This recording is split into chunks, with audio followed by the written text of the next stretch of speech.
Rock and roll, boys.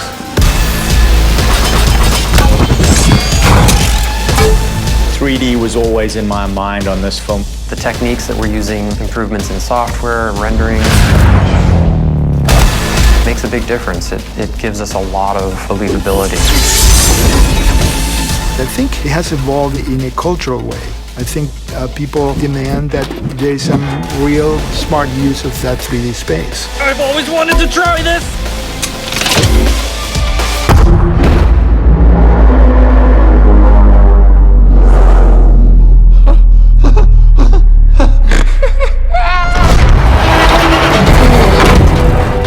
3D is a technique by which we separate the images that we generate into a left and a right eye, and we project them in specific ways so that we get the sense that we are in a real 3D space. So it's not flat anymore. There are 3 dimensions. Dude. There are a number of shots that are going to be all 3D, so when you're shooting, you have to factor in those type of considerations as to how things are going to be coming at the lens. If you want a sense of dizzying the audience or really making them focus on one thing. Have you seen that video where the cat plays chopsticks? Can we focus here? You can go as crazy as you want.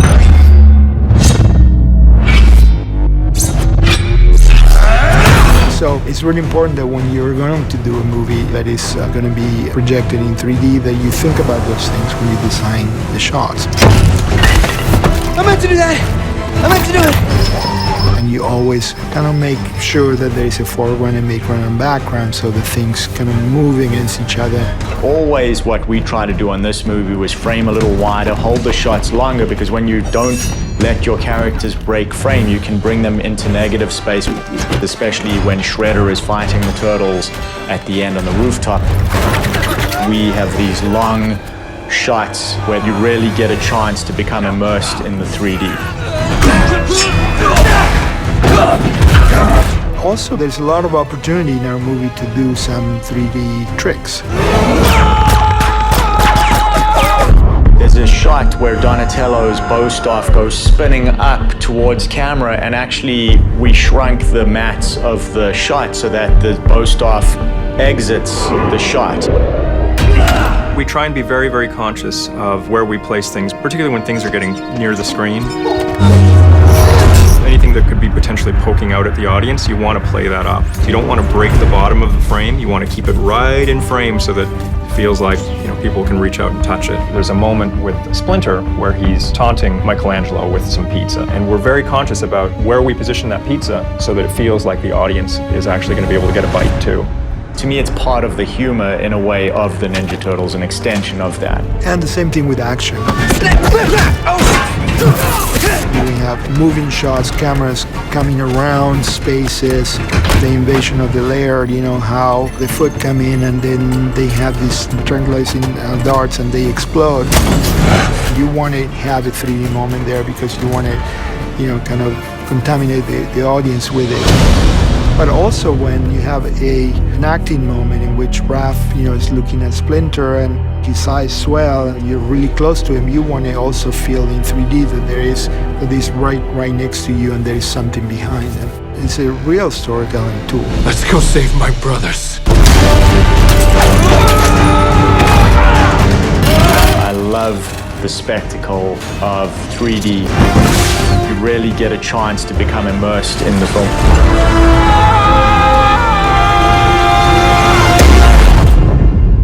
Cowabunga. 3, 2, 1, and action!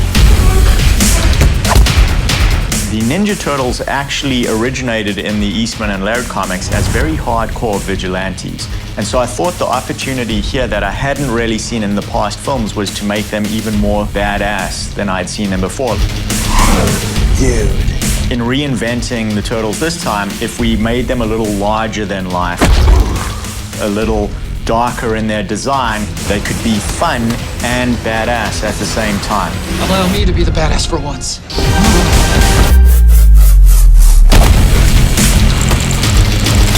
And so that was sort of the inspiration going forward, and it just felt different in a good way and felt like a worthy addition to the canon. Come on!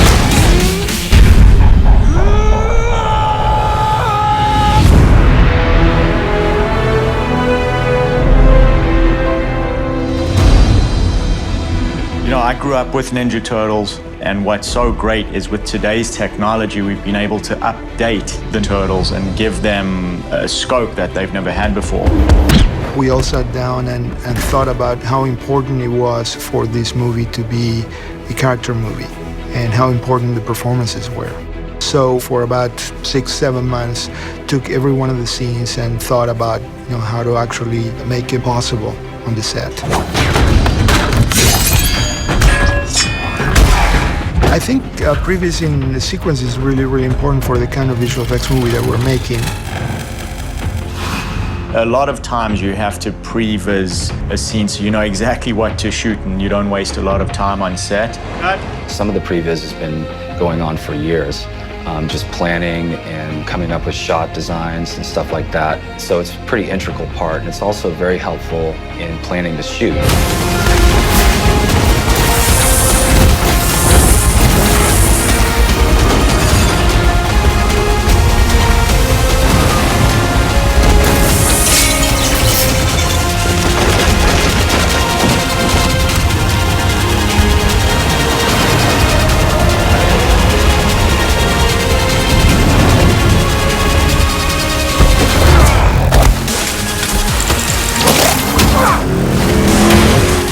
I think Jonathan is really good about taking a look at those scenes and placing cameras where he needs to and experimenting a little bit.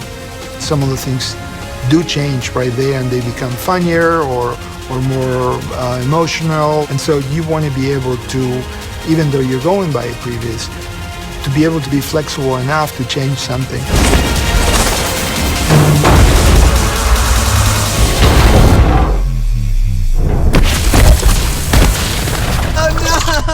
Poor Leo, April, and that other guy.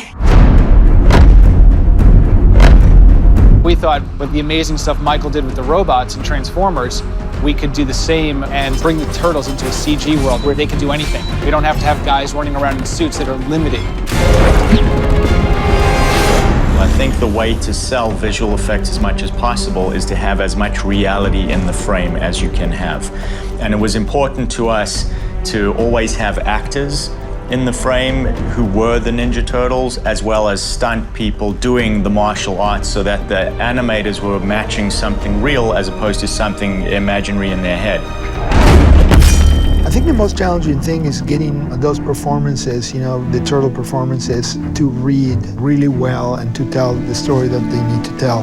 The technology was very new to us. The idea of motion capturing all of the actors and then turning them into CG turtles later. Motion capture is a process by which you take an actor's performance and translate it into a computer so that the computer can take that actual performance and put it onto any character or creature that the computer has created. Whoa, chill. It's just a mask. See? Don't freak out. Right?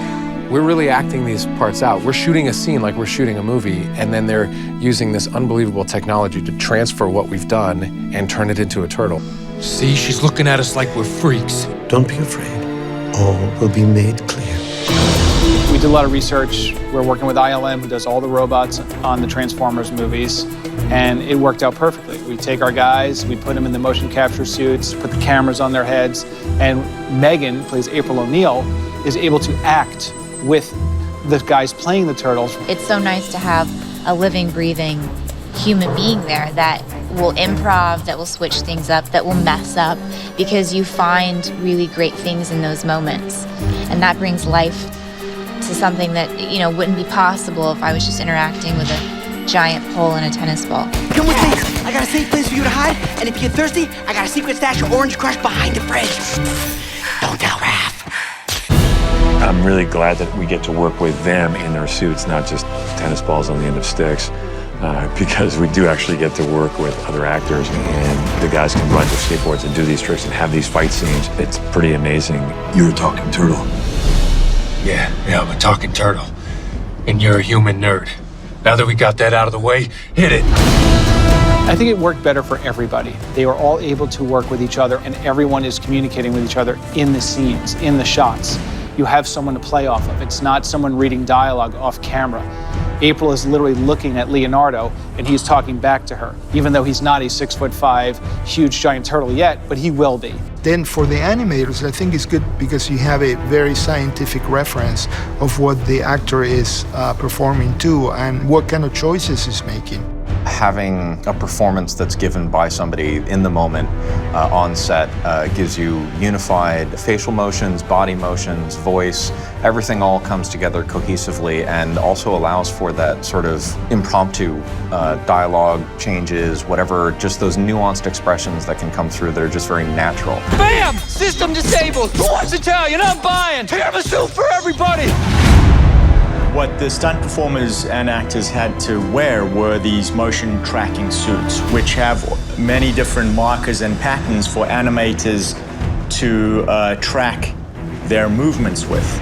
And on their faces, we used a brand new technology that used 2 HD cameras to track every single muscle movement on the face, including their tongue, their eyes, their teeth, things that had never been tracked before, so we could get an extra level of reality when we translated their performance into the computer graphics world. People keep telling me I have dots on my face, and I don't know what they're talking about.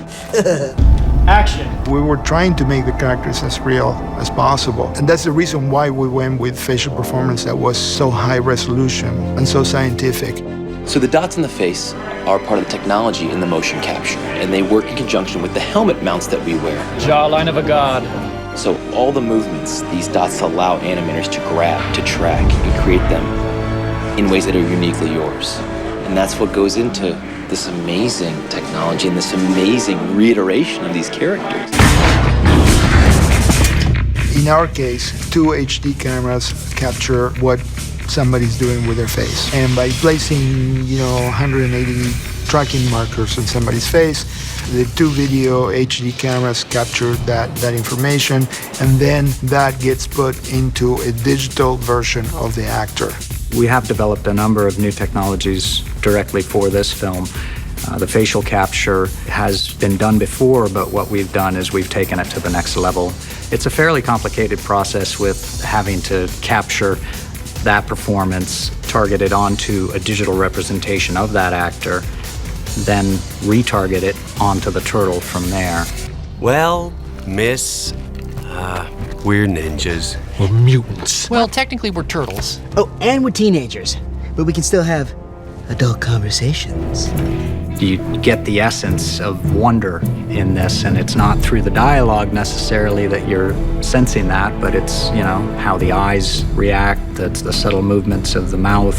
So when the actor blinks, you want the turtle to blink. When the actor, shakes his head and smiles, you want the turtle to do the same thing. I'm going out on my own. First chance I get. Oh, we gotta finish our hip-hop Christmas album, bro. You're the hype man. Yo, yes. Shut up. The reason for having the cameras so close to their face is that you want to capture as much of the actor's face as possible. So you want to see the actor's face in view at all times. Kind of dawned on us from the beginning that these 4 characters were going to carry the movie together with the actors. It was really important that we got the performances that we needed. We'll find you, O'Neill. I'm sorry, that came across super creepy, okay? We will find you though.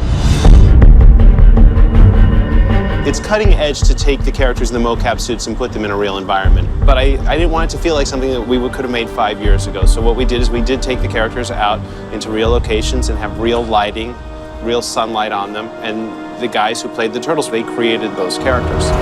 Being a turtle really came to life for us when we got to set, and then they handed us our shells to put on. When you put that shell on and you just feel that weight behind you and kind of the way it manipulates the way you walk, the way you move, it shapes, it informs everything that you do. Everything has a purpose. You're like, why are there triangles in the fabric on my arm? Like, why is it this texture, and why are there dots on my face? To know what everything does and how they're going to utilize that to be able to create this technology and imagery, it's cool. Really exciting that the technology exists now to take them out of the rubber suits and make them real turtles.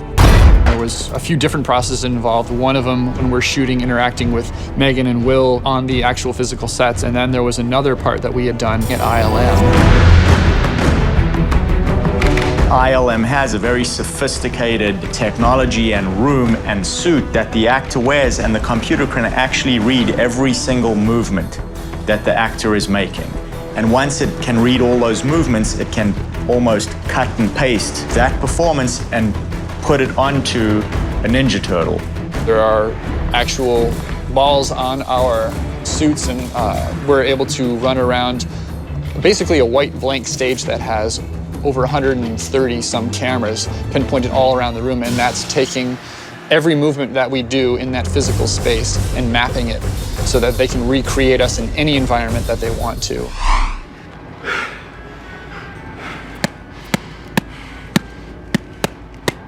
MC Mikey. MC Ray.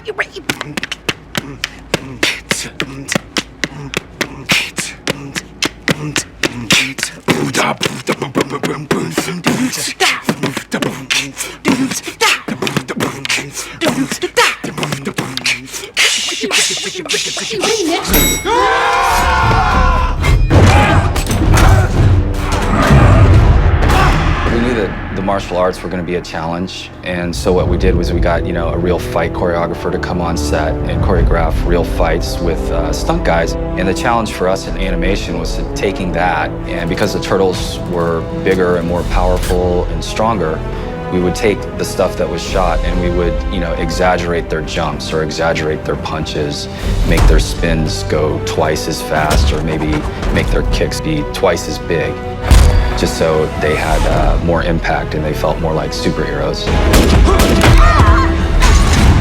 When you put the fights together, you also take into consideration the weaknesses and strengths of those characters. So the turtles need to be able to use their weapons in a ninja way, and they're very peculiar about their ways of using their weapons. Let's rock and roll, boys. There are 4 different characters. Every one of them likes a specific thing, that everybody fights or acts or behaves in a specific way. When we designed the turtles for the movie, just thinking about trying to make them look real, we kind of externalized their personalities into their physical appearance. So we tried to make their shape and their size, different, so that when you see them in silhouette, you can identify each turtle. That blows me away because I look at those shots and it feels real. We're doing these sort of exotic creatures that have to have their own look and feel, which we get a lot of it through motion capture, but it's also a lot of hand artistry from all different disciplines to make it look right. We start with the skin of the creature, which is like a clay model in a way, and you want to be able to move it and make sure the skin looks good, that the muscles flex right, that the costumes follow the performance. Where there's wind or a breeze blowing through, we have to make sure that, especially with the turtles, the tails of their masks blow in the breeze. And it's just adding those kind of details to help the primary animation or the motion capture performance look real. I think one of the things that grabbed me early on was seeing the concept art of the turtles and just kind of picturing them in their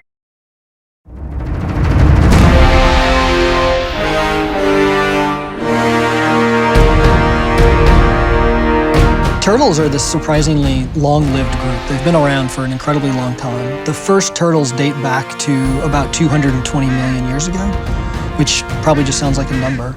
But if you think about the age of the dinosaurs, the first dinosaurs are about 230 million years ago. So turtles have been around for this incredibly long period of time. And the first turtle that we know of at this point is called Odontocheles. And Odontocheles looked a lot like a turtle, but it didn't yet have a complete shell, and it still had teeth. These early turtles also didn't yet have the ability to retract the neck fully into the head. And so oftentimes what you'll see on some of these earlier turtles is they have a very spiky neck, and also a fairly long neck. And presumably that's because those spikes were to protect the neck. Those were defensive structures. And it wasn't until later that you start to see this really unique ability to either completely retract the head in the neck into the body. Or in mini turtles, also, as opposed to pulling the head straight back, they'll actually turn the head sideways and then pull it into their shell that way. Jump forward 10 million years, and you get a couple of different fossil species that now have a complete shell, and they've lost the teeth, so they now have what we call a beak, which is what all modern turtles have. So by 210 million years ago, you've basically got animals that look a whole heck of a lot like turtles do today. Turtles sort of found this incredibly successful body plan. And there's certainly been lots of evolution in that 220 million year time period. Some of the earliest turtles clearly had sort of a shell and armor to some extent to basically act as sort of defensive structures to help protect them. Ha! Are you guys okay?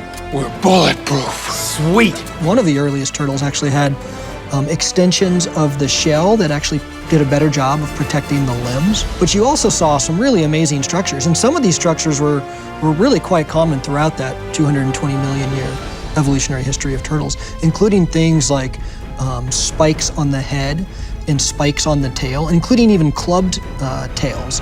And so presumably these were defensive structures, but suddenly these turtles are starting to take on an appearance that's much more like Ankylosaurus, which is this well-known dinosaur with this massive clubbed tail. That's harsh, man. That overall morphology is something that has just been incredibly successful and has allowed turtles to do quite well. And of course, they've adapted to a variety of different habitats. You get tortoises on land, you get sea turtles, and you get freshwater turtles. And so they're able to exploit, a large number of environments, which is in part why we see them across much of the globe. One of the most amazing ones is right here in North America. So the single largest turtle that we know of is a turtle found in the fossil record of Wyoming and South Dakota. It's a species called Archelon. And that was a marine species, and it lived in this huge, shallow sea that covered much of North America at the time. So you're finding these fossils really, all over the place. This is insane. While the turtle species developed over time with proof in the form of fossils, these remains were uncovered on a global scale, from North America all the way to the Far East, home of the ninja. The ninja were actually called the shinobi. Shinobi actually means to steal away or shadow warriors. These were types of people that would be hired by different areas, either different samurai or different villages and so on, to do espionage work, to do arsonists, to spy and all that. So these people had to be stealth. They had to be in the shadow. They had to be unaware and get into the situation, do their job, and get out. So that's what the ninja was all about. Like shadows in the night, completely unseen. How was that? It's a camera flash. They were very inventive people. They had to invent unique styles of weaponry that couldn't be shown all over the place. They had to hide it all in their pockets in different areas. They had to sneak in and use whatever means they had to do to get in, find that information, start that fire, or even assassinate an individual. So the ninja were considered one of the most unique and one of the most inventive styles of martial arts.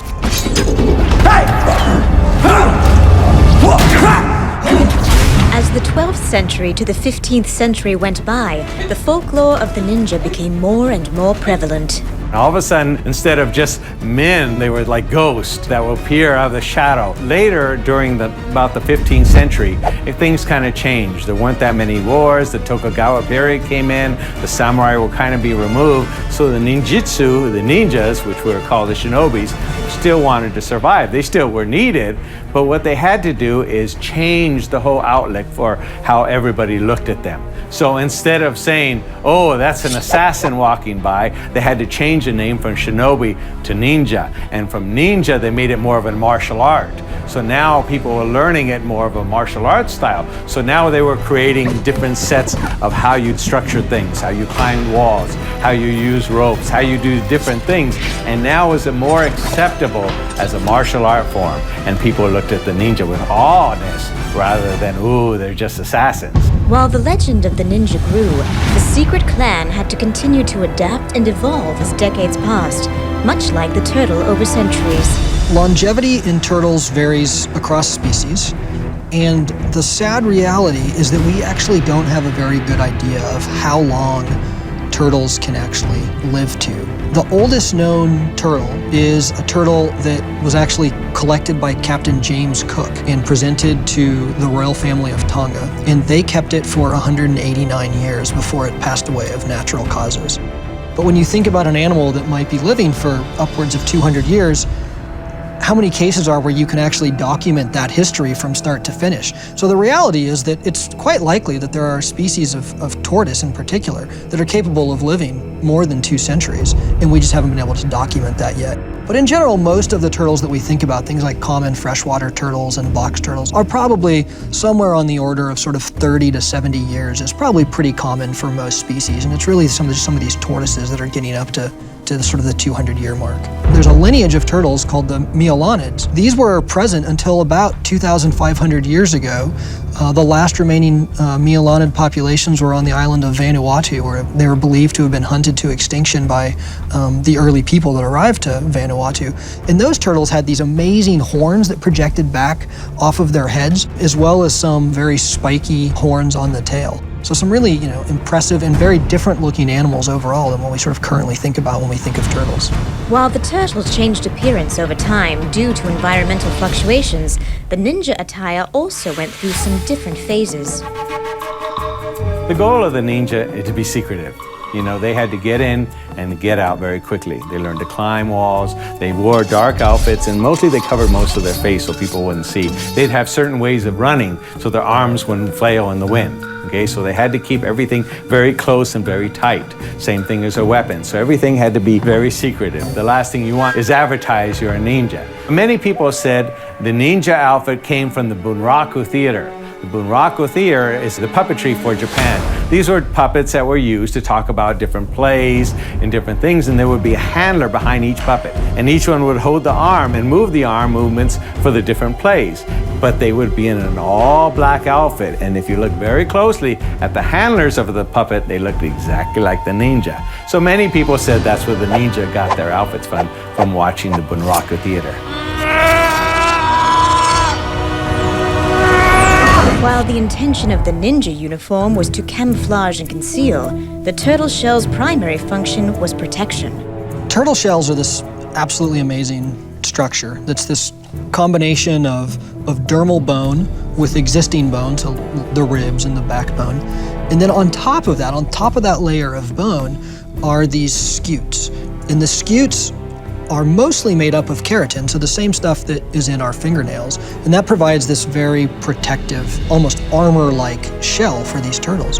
Turtles, of course, are vertebrates, and like all other vertebrates, turtles have a backbone. They have a vertebral column, and that vertebral column is fully integrated with the shell, with what we call the carapace, which is the top part of the shell. And so as you move along the neck of a turtle, you move down through the cervical vertebra. Eventually you get to vertebrae that are actually fused with the shell, and so the vertebra and the ribs are forming part of the skeletal structure that is the shell. And so there's no way that a turtle can leave its shell, because the shell is completely integrated with the entire body of that organism. While the turtle shell serves a defensive purpose in most cases, the ninja were also developing defensive skills, changing and adapting their physical appearance to remain in secret. One of the most unique aspects of the ninja is being able to camouflage himself. Now, most people see the Hollywood ninja in the different black outfits, and that is quite true in some cases, but they had to dress to get into different situations. For example, sometimes they dress as a geisha to get into the gate and to get into the fort, or a woodworker or a priest. Now, for the ninja, unlike the samurai, the weapons they used were part of their tools. So if they had to climb a wall, they would use the sword as their ladder. They would hide their weapons at different places so they can throw them out very quickly. They use poison, they use different types of things, whatever they needed to do, make it small and compact or whatever they wore, and get into the situation. Sometimes they'd hide in the water, with a little reed on top to hide underneath, or sometimes they'd hide in the ground. So whatever they needed to do their job and get paid, that's what they would do. While the ninja developed many impressive skills, The impervious turtle also has many astounding traits. Because you see turtles in a wide variety of habitats, their unique adaptations differ by some of those habitats. So leatherback sea turtles, for example, are capable of making these massive dives to impressive depths, like 4,000 feet deep in the water, looking for things like squid and other food items. And that's pretty amazing to think about, to be able to sustain a dive when you are encountering atmospheric pressures that are as great as you would experience at 4,000 feet of depth.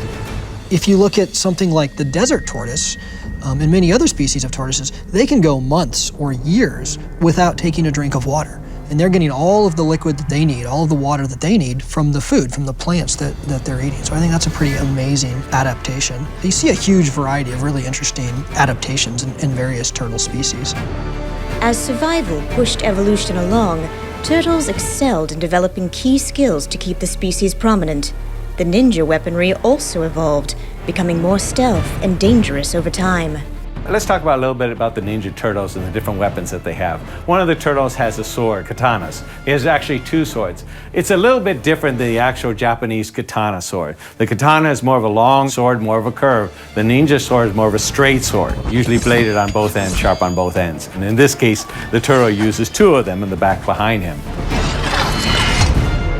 One of the more common weapons is the bow staff used in one of the Ninja Turtles. Bow staff is considered the father of all martial arts weapons. It is a very effective weapon used. It's a long staff, usually about to the ear, about this high, and it's used quite a bit for hitting. It's a very powerful weapon, and it's very hard to defend against if someone knows it very well.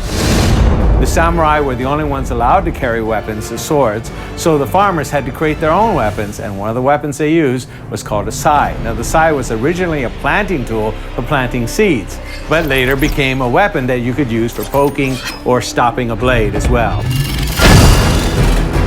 Dude. Nunchucks is one of our most unique style of martial art weapon.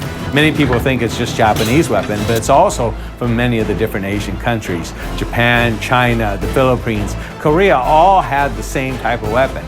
The nunchaka was actually a long pole with a small stick on the end and was used for making wheat and rice. So they were pounding it. So when you see the old movies or the old pictures of someone pounding rice and wheat, it would be a nunchaka. And all they did was just taper it down and make it small weapons, and it became very popular. While ninja artifacts and recreated weaponry can certainly be found in and amongst Manhattan, the turtle has also found a home in the Big Apple.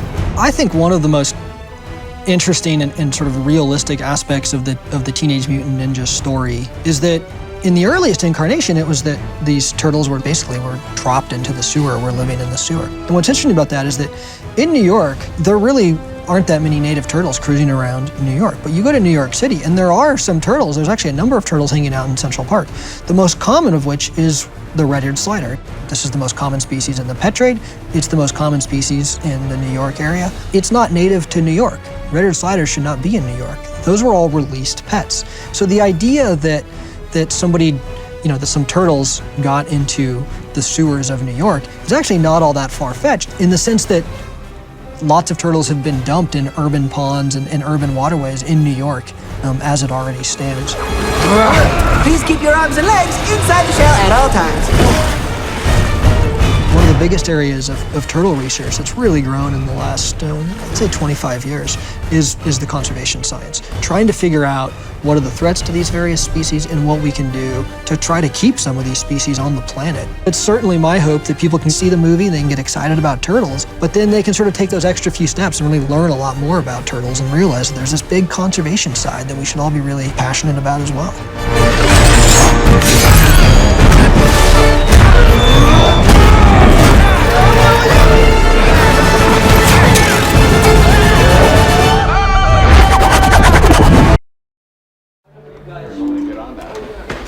The heart of this is a classic score. It's such an adventure film. It's really fun. There are dark aspects to it, and there's some really big emotional aspects to it. So I think the best way to cover that is with a big live orchestra, which we're recording in this room, and, get up there and conduct it and record it live.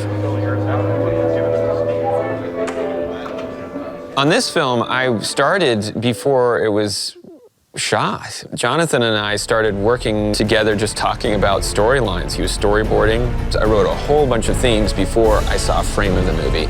It's almost experimental. You think, this would be really interesting, and I think write the music ahead of the movie, see what happens, or at least the themes. And I wrote about 20 minutes of music. And the main themes are those.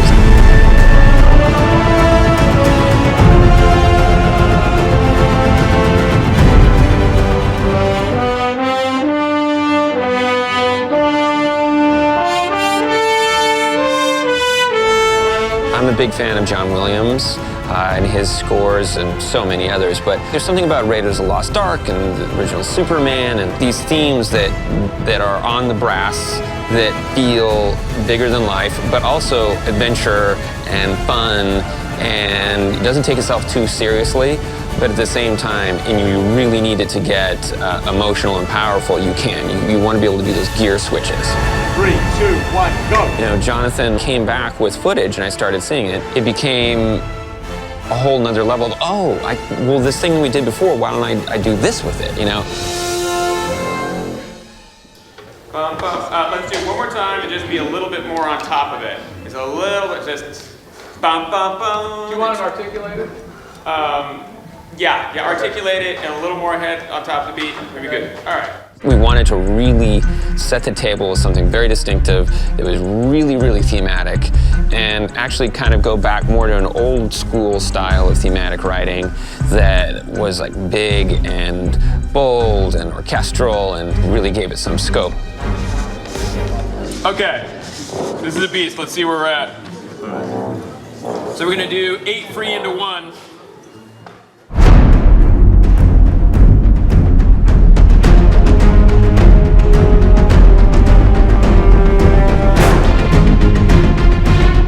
Comedy, there's these really insane action sequences, and then you have these emotional moments too.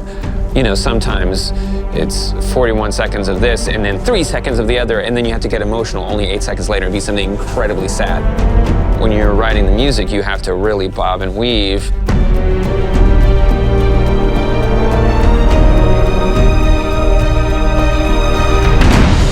The great thing about the Turtles and the fact you have this unifying theme is that you can have it be really adventurous, heroic, and up.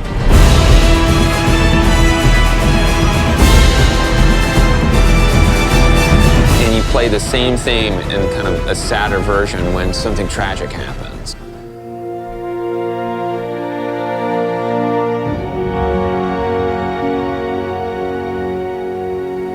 This can't be real. It is real. I saw all 4 of them. Do you really want to know about Project Renaissance? Yes. Come with me. Thanks for laying out. Very cool. That was a great take. That was a good one. The idea of having percussion that is from the Far East was a big part of especially Shredder's character. His is the most ancient. There's a lot of taikos, there's Japanese instruments.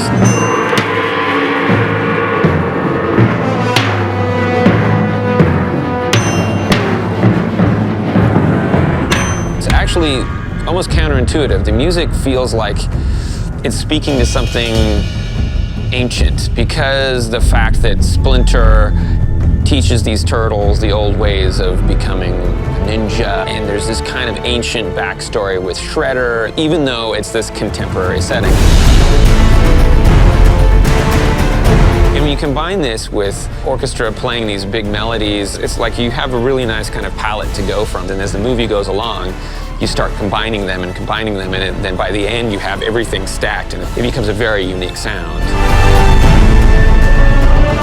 Since you have on the surface the visuals of these turtles with, they got their gadgets and they all have their thing, giving it kind of a sense of history and scope and really adventurous, fun size was something that I really went for. It's an interesting process. Jonathan and I have been working together for over a decade, you know. We have a shorthand and a way of doing things that are unique in my career, so this one's been a lot of fun. It's been a long time coming.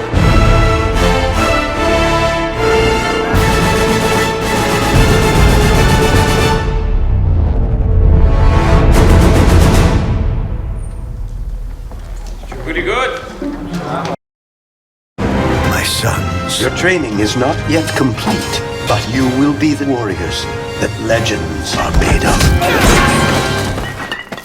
I meant to do that! My initial exposure to the Turtles, I was probably, I don't know, 5 or 6. I was absolutely a fan of the Turtles growing up. I was a huge Turtle fan. I was a huge Mikey fan. He was my favorite turtle. Whoa, it's just a mask. See? Don't freak out. I have lots of childhood photos of a very small me running around with Ninja Turtle shirts on and sweaters, and I think I had a turtle hat. I got all the toys. I started watching the cartoon. Started with like the turtle underwear and, had the action figures and like the little van that shot pizzas. I wore, ironically, a purple bandana. I'm one of 5 kids, and I have 3 brothers, so between the 4 of us, the roles kind of came naturally. And I had a broomstick that I took out of the broom and I wrapped it in rope, and I would run around pretending I was a ninja.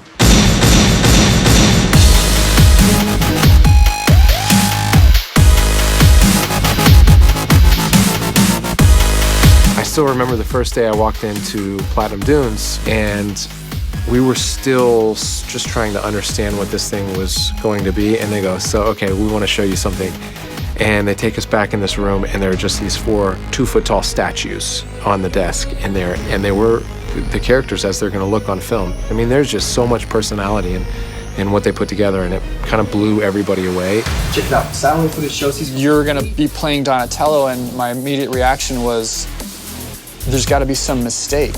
I'm just a guy that was raised in the valley, a chinless wonder. All of a sudden, I'm playing this amazing character that I grew up with. It was awesome. They did a really great job of casting all the different guys playing the Turtles, not unlike the Turtle characters themselves. There wasn't a lot of reaching as an actor to find where these characters are inside of us. All of us approached this project from a new standpoint. What can we bring that's new to this? Keep all of that rich history from the characters that people love and know, and then find a new path for them, find a new way to tell the story of these guys. At its heart, it's the story of family. It's these 4 brothers and their father trying to figure out their world. You're ninja, mutant, turtle, teenagers. Well, when you put it like that, it sounds ridiculous. I think shooting in New York for a Ninja Turtles movie it's just a necessity. The whole history of it is in New York. None of us are from New York City, so we were literally wide-eyed walking around New York City and learning the streets together, learning the culture and eating a lot of pizza. That's not a joke.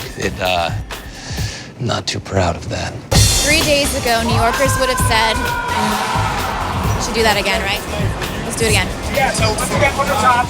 We were filming in Times Square at one of the busiest intersections, and people were passing right. You can't stop it. So they're in your shot, they're in your frame, they're passing, and you know how it is in New York. People would walk past and be really angry that we were in their way. We're in the middle of the scene acting, and I'm like, but what do I do with size, Raphael? And then someone would come by and be like, get the out of the way. New Yorkers generally don't care if you're walking past them in a motion capture suit and a shell on your back. People gotta work. You might get like a few people who would do like double takes and then be kind of like, yeah, okay. Like we're making a movie right now. You're in it. Go see yourself in August. That was really fun to experience and really fun to kind of get to play around in the streets of New York as a Ninja Turtle. Where are we? Yeah, it's our Fortress of Solitude. Our Hogwarts. Our Xavier Academy. Our next generation state-of-the-art Wonder Dome. Oh, are we in the sewer? No.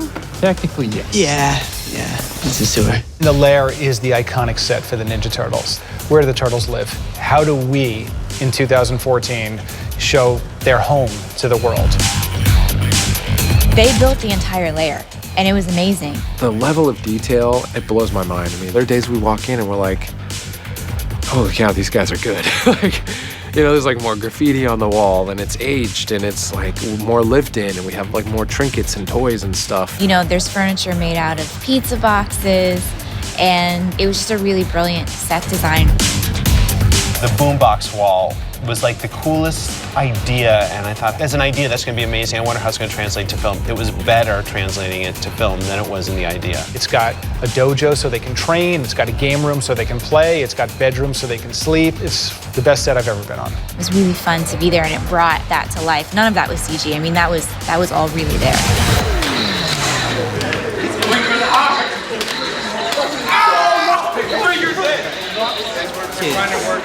I think it happened over the course of the shoot that those 4 guys became like the characters that they played. I mean, I don't know that they came to set that way, but they certainly left. They're a unit. I mean, we look at them as a unit now. You might as well not have arms. You literally might as well not have arms. As time went on and Jonathan let us play more and more, we realized that we were like these characters more than we ever thought, which is a good and bad thing maybe, but it really lended itself to bringing these guys to life. Probably my favorite part of shooting the movie was working with my fellow Turtle brothers. The chemistry between the 4 guys was really amazing. We have this really wonderful camaraderie, and it was instantaneous. Like instantly clicked, you know, and we're all different. Somehow it works just like, it's like we're brothers, you know, there's just an instant kind of kinship. It's so much fun. A really fun ride. That's like the heart of the movie. You have to have that brotherly kind of connection and that love that was really naturally occurring for the 4 guys. No egos involved. Everybody's here just to bring to life these characters as best they can, and it's been a lot of fun. All you needed was to discover that your true power lies in believing in one another. Their environment, you know, and realizing, okay, they're gonna be down in the sewers. They're gonna be in some cool situations. Johnny!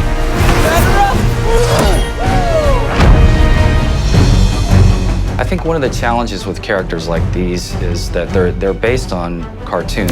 And so the challenge there is when you're making a realistic movie that's going to be live action, you have to figure out how to make these characters realistic and photoreal. So you have to figure out how to make them kind of fit in our world.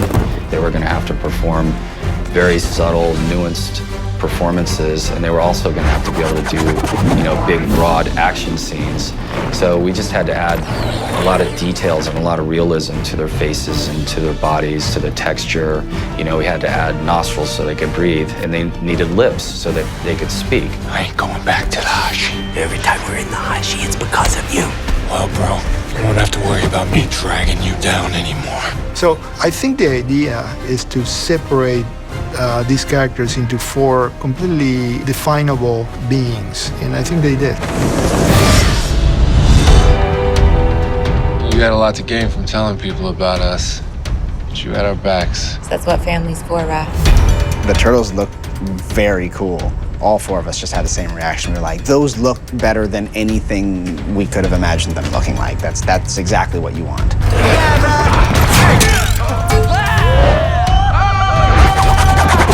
It's truly the frontier of movie making, this technology. So it's been great to be part of it and to experiment with it. I mean, down to opening the mouth, raising an eyebrow, sticking out your tongue, it's all gonna register.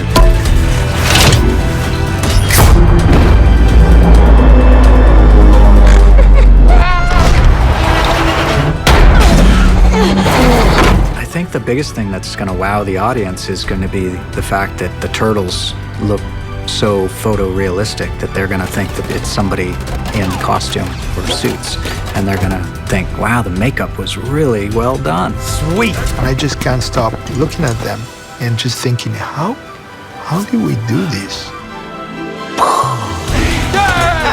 At the end of the day, we hope that the fans from every generation are able to look at this movie and feel that we gave them what they wanted and something more. It was all about story and characters while we were working with the technology and the design of the Turtles and how we were going to update this movie. Because we wanted the Turtles to have a fresh look. You know, we wanted them to feel different. This was a new movie. You know, we wanted this to be its own. To bring one character to life in this film takes an entire team of people. You have the actor performing, you have the stuntman who performs the martial arts part of the performance, you have the artists who are going to translate the performance into the computer graphics world, You have the animators, the renderers, the compositors. It's an entire team of people just to bring one performance to life. It's incredible. No matter the risk, you live, you fight as brothers.